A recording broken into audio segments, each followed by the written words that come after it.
give her a sign. Okay.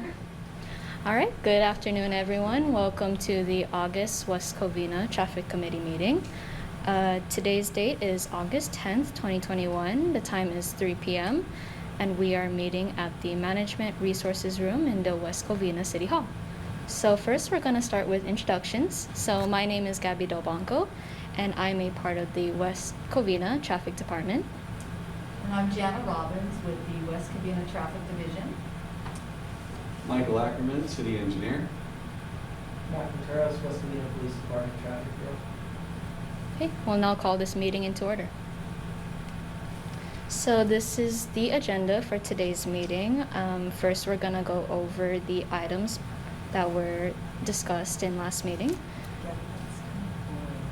you focus a little bit better on the screen? You have to focus on the projector. I don't know where it is.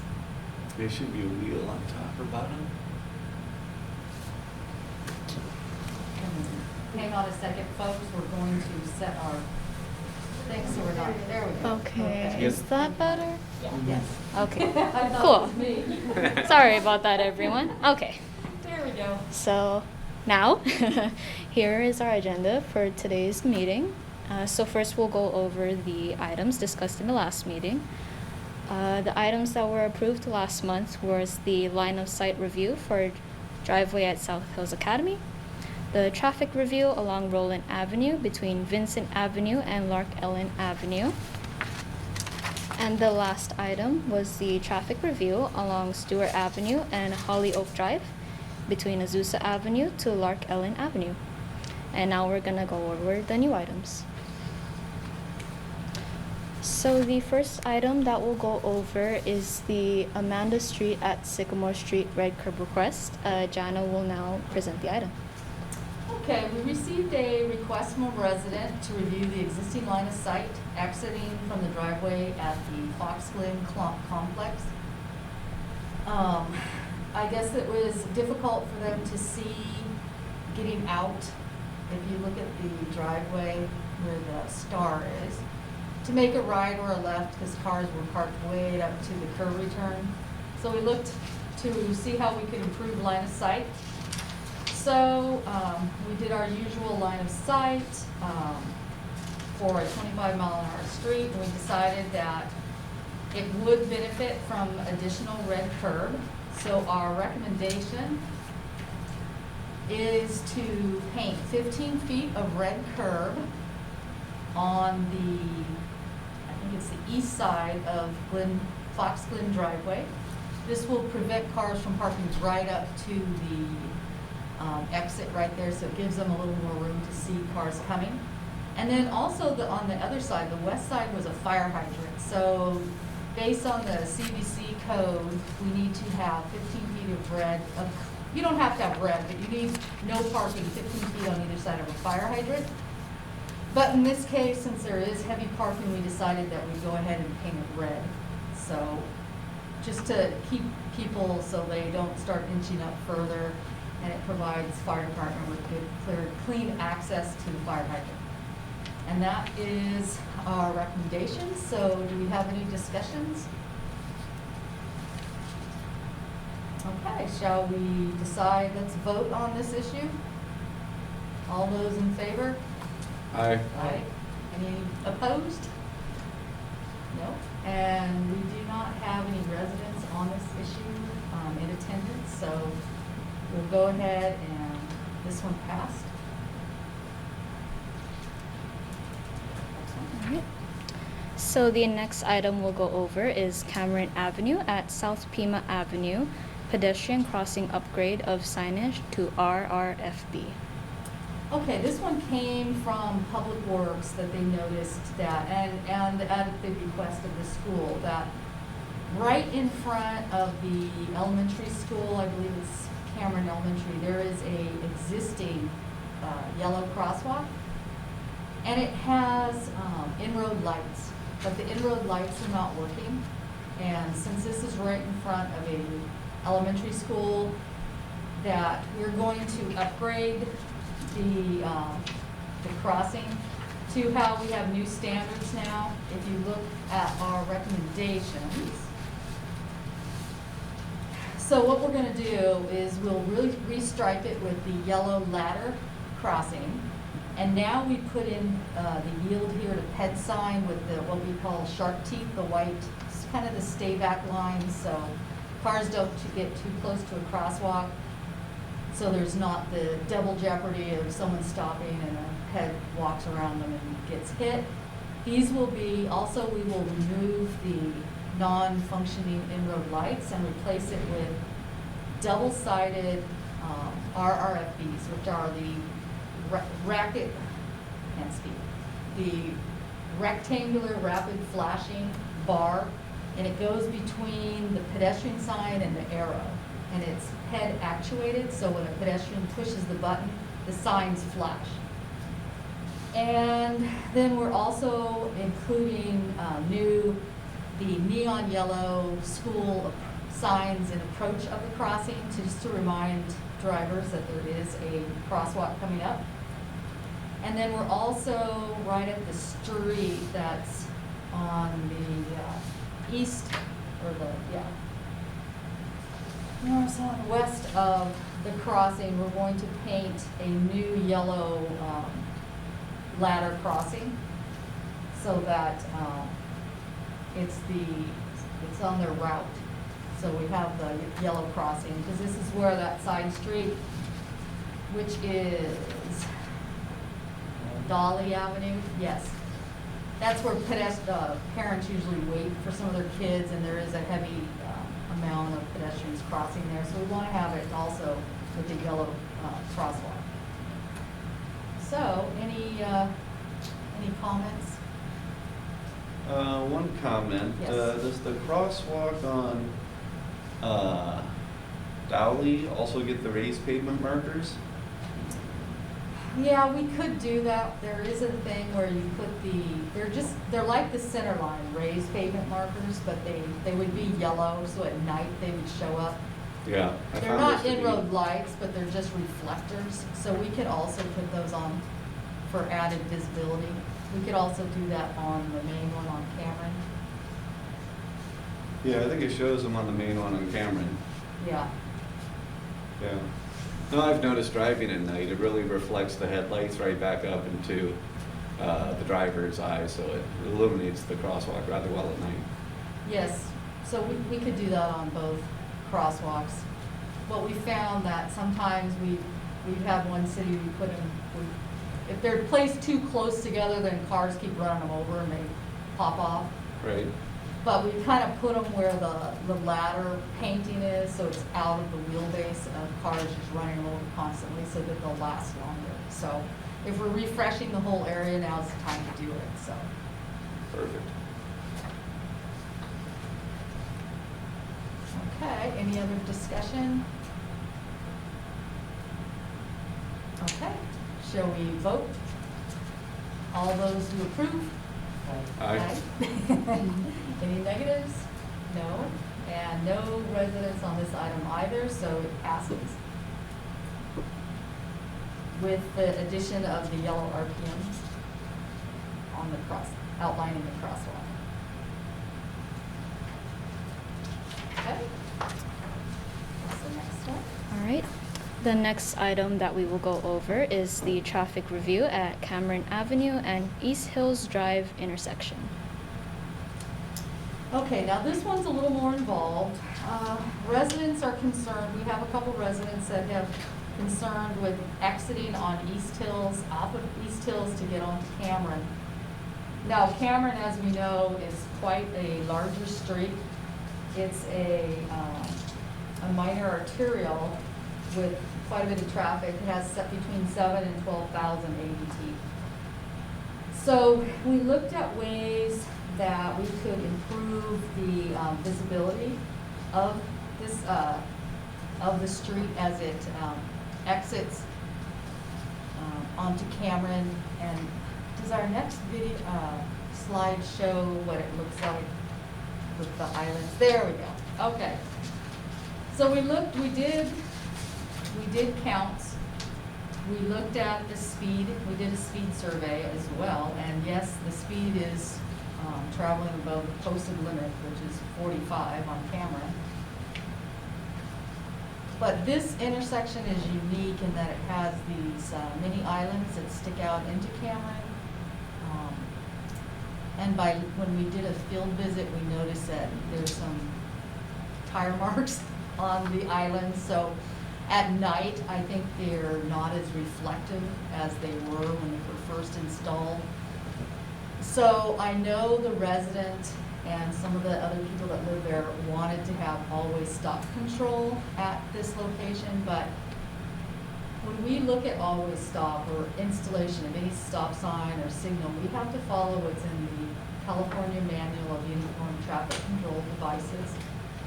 And they have certain warrants or minimum thresholds that an intersection has to meet before it's something we can consider. Now this location, because Cameron is such a larger street than East Hills, if you look at our peak hour count, East Hills only has, about 12 cars exiting in a peak hour, where Cameron has 600 to 700 vehicles traveling in a peak hour. So if we put a stop sign here, people would it's one of those that they wouldn't want to stop. So abeyance of the stop control, they would have to stop all the time, whether there is a car on East Hills Drive or not. So this is one of the reasons, and in that case, it would be not as safe. If we put a always stop there, then people coming out of East Hills would think people on Cameron are stopping, and they may not stop. So then we would increase the likelihood of accidents, collisions. So that's one of the reasons, and we had explained that to the residents, so we just wanted to emphasize that again. But we did look, as our diagram says, how we could maybe make this intersection more visible. So what we're proposing is on each end on Cameron, it's just because they are speeding higher than the speed limit, is to put the your speed feedback signs, one for each direction to remind them of the speed limit with the 40, 45 above it.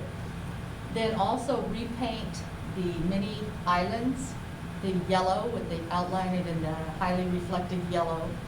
Put it looks like there used to be channelizer posts, the kind that are, bounce back if they're hit, but we'll reinstall those. And then add the restripe the intersection. And then put new high reflective stop signs, and then underneath it would say cross traffic does not stop, to remind those people on East Hills that, kind of look both ways before you exit onto Cameron.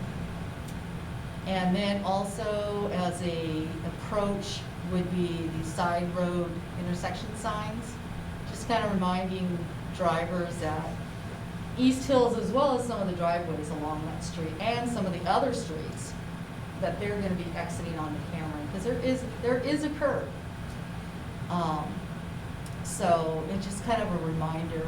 There's already bike lanes on both sides, so we can't put the side stripes. It's the lanes are too narrow, and there's no parking. So what we can do, we'll give this a try and see how it works. Any comments? I know this is kind of involved. We've got quite a few things we're recommending, so.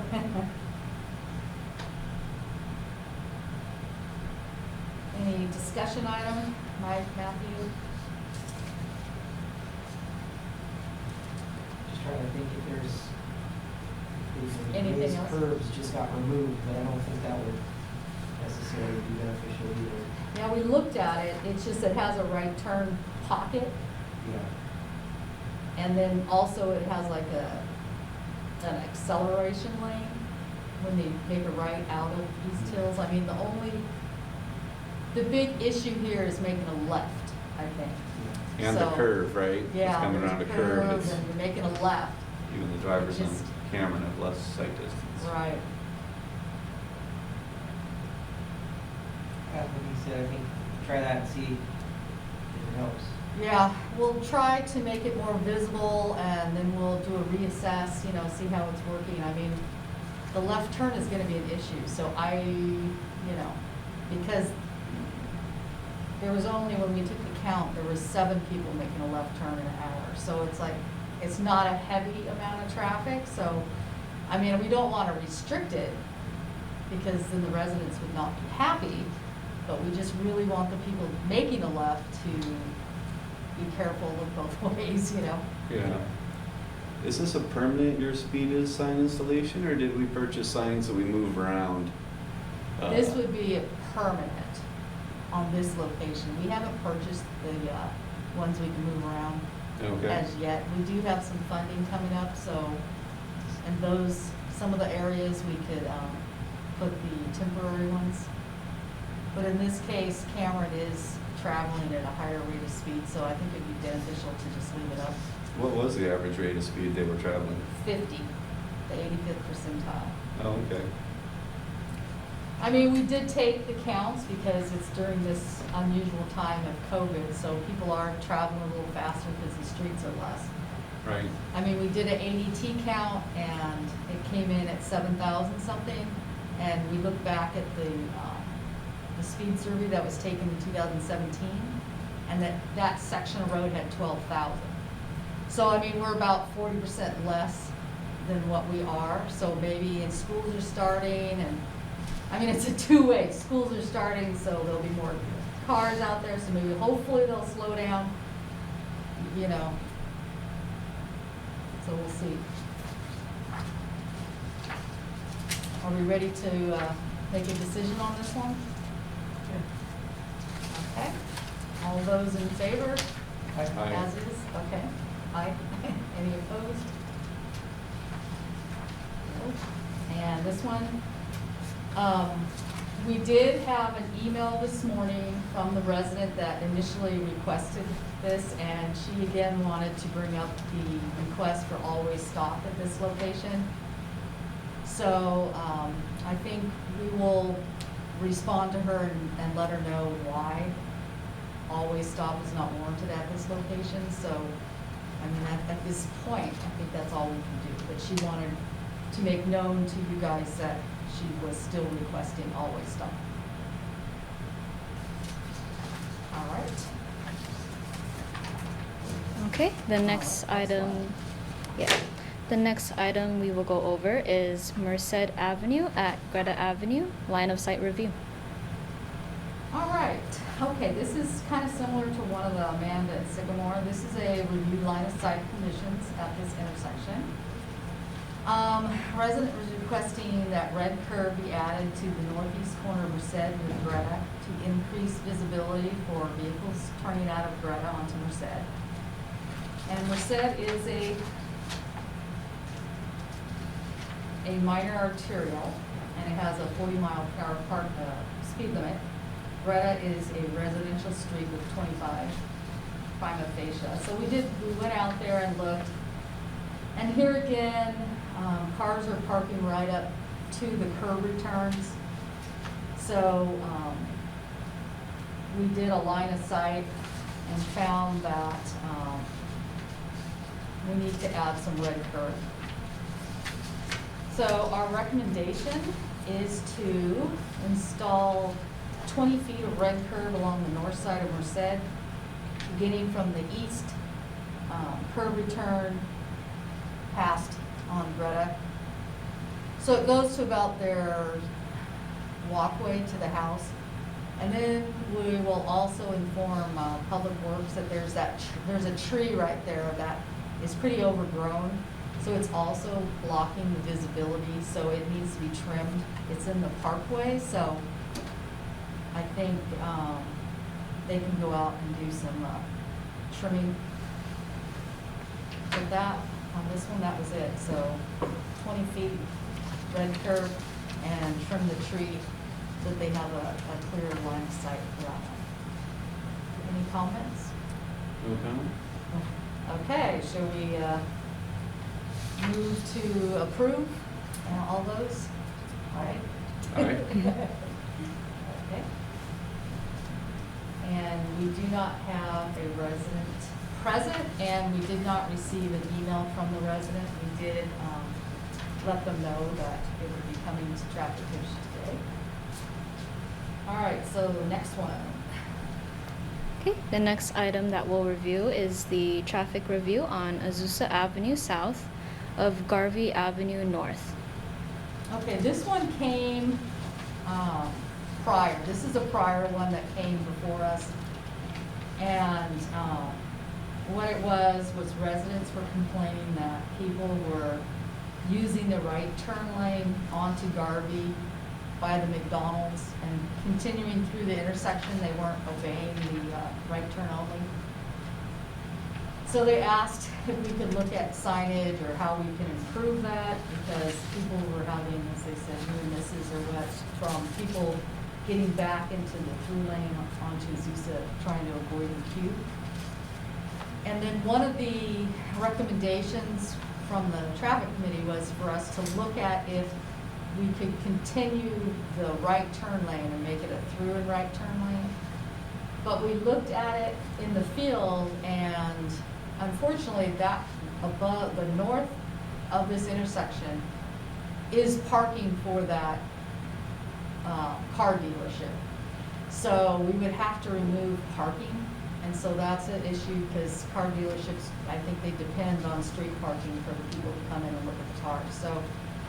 So basically we're back to kind of square one, and what we will do is add the white line that just reminds drivers that they need to make a right at that corner.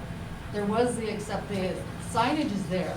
So the arrows and the signs are there, so we don't need to update that. We'll just add the white line.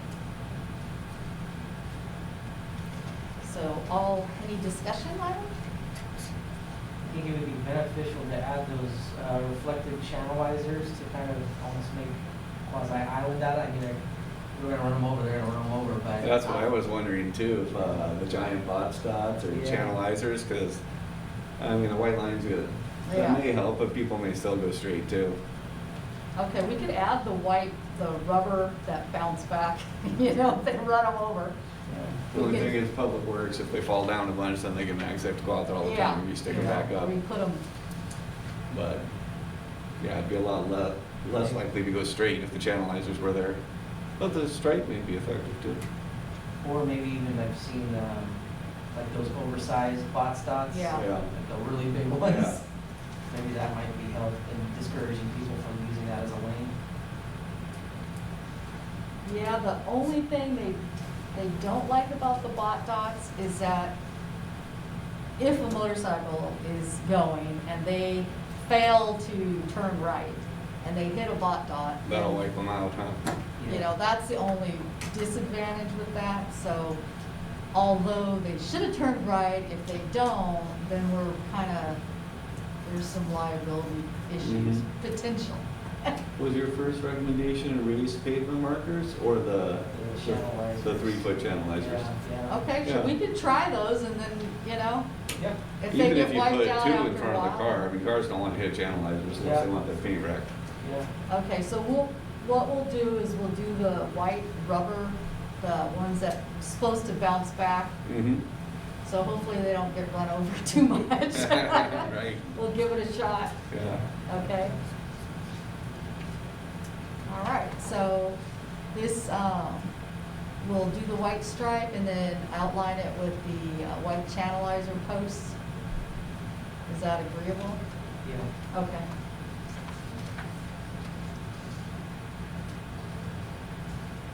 All right. Okay, the next one. Okay, the last item we'll review today is the traffic review of Willow Avenue and Merced Avenue. All right, so this is a line of sight. It started as a line of sight review at Merced and Greta. So it's, I've got the wrong tape on, sorry. Willow and Merced. Yes, I've got, let me, I have two of the same one. You want to use this one? Yeah, I guess I, there you go. Thank you. Okay, this one's Willow and Merced. Okay, so this is similar to the Greta and Merced, but it was a little different. It started off as a line of sight that there's a resident a resident has their driveway on Willow, and they're close to the intersection, so they can't back out without worrying about people making a right turn into Willow from Merced. So we looked at looking at line of sight. So this one has two issues. One is the line of sight for the driveway that's on the southwest corner of that driveway. And then we started looking at the intersection itself of Willow and Merced. So it is an always stop control intersection, but it really needs to be refreshed because the striping and everything is really faded. So we looked at, since we were also there, we needed to also refresh the intersection. And then also when we were there, we noticed that vehicles were parking between the stop sign and the curb return. So they're parking in front of the stop sign. So, so we need to stripe that with red curb because people should not be parking, and basically it's not legal to park in front of a stop sign. So we're gonna put red curb there. We have quite a few little things. It's and then this one has like those mini islands on Merced that has the stop sign. So we also need to, kind of like East Hills, we need to make the mini islands more visible because I know some of the, in the past, some of the stop sign that's on the mini island, it has been hit, run over. So if we make them more visible. So what we are going to do is paint the red curb for the residents. If you can go to the next slide, please. There we go. On all the corners. Then we're going to replace the stop signs with highly visible, and then we have the new red reflective posts that make it really visible at night. So we'll put those on all the posts, and then the all-way plaque underneath. So even the mini island that have the stop sign, we'll replace those as well with the red post. And then if you look at figure, there we go. So figure 13, it kind of shows a visual of repainting the yellow around the mini circle, and then the yellow V that leads up to the mini circle, we need to repaint that with new RPMs, the yellow. And then also repaint the crosswalk. It's white, but we could do white with the ladder stripe to make it more visible for pedestrians, because it is a wider street, so we really want to make it more visible. So we have the red curb, we have the stop signs, and refresh all of the striping at this intersection. And that concludes our recommendations. Any discussion? I like the reflective strips on the stop sign bars. Actually, it makes the the pole more noticeable to the driver, and that's actually what they hit when they do run over it. So I think it makes them aware that that's there at night. And then I noticed on our figure 13 and 14, we have the, I don't know how it's shifted, it has the double stop sign. Yeah, I was wondering, is that a new stop sign? Yeah, It's that really is noticeable now. when you say it twice, right? Stop once, stop twice. No, I it thought should say all way. You Okay, underneath. very good. I think when we make them into PDFs, they kind of shift. So we'll have to fix that before it goes to the next step. But yes, that is the all-way plaque. But the stop signs will be the highly reflective with the red post, and then the yellow mini circles will be re-striped. So maybe that'll really bring out the stop sign that they're coming Right. up. Yep. And the red curb, so hopefully people will be parking further away from the stop sign, so you can see if there's someone in the crosswalk or a car coming, so. Yeah, it should Alright. increase the sight distance. All right, any discussion? All right, should we vote? Okay, all those in favor of approving? Aye. Any disagree? No? There's no residents here. We did let the resident know that this item would be on the traffic committee, but they did not respond back, so they were informed. Okay? And then we'll fix the diagrams before it goes to the council. Okay. Is that? Boy, we got a bunch done, so we went through 6 of them, so. Yeah. All right. Okay. Are there any audience comments on items not on the agenda? No audience members today. Are there any committee member comments on items not on the agenda? Okay. Okay, so the next traffic committee meeting will be on September 14th, 2021. So we will close the meeting now. Meeting's adjourned. Thank you all for coming. Thank you.